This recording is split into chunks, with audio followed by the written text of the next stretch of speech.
everybody, it's Lou. You've all probably heard Beethoven's Fifth Symphony, whether you know that it's the Fifth Symphony or not.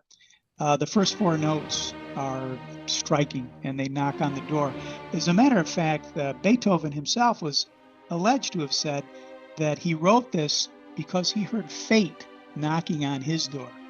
And those first four notes are continuously played around the world, along with the rest of the symphony.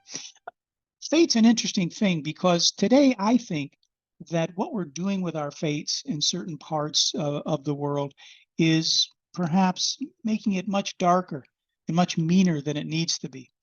I recently learned that there's an Arabic equivalent to the Korean word Han, which is also equivalent to the American word anger.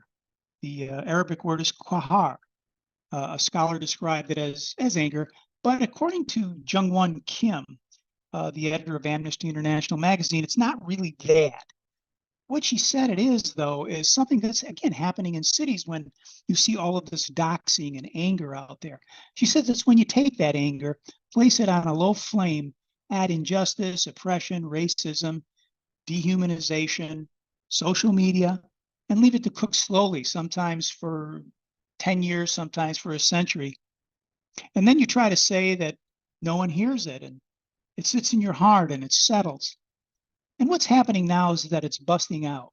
And you find yourself in these cities that are unable to breathe because there's so much tension. City council members no longer talk to each other.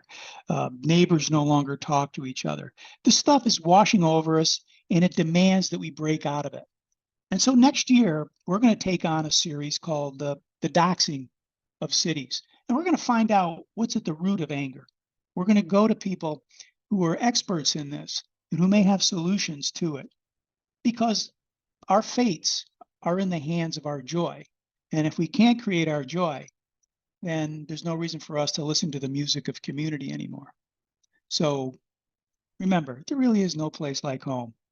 Be joyful in it. Take care.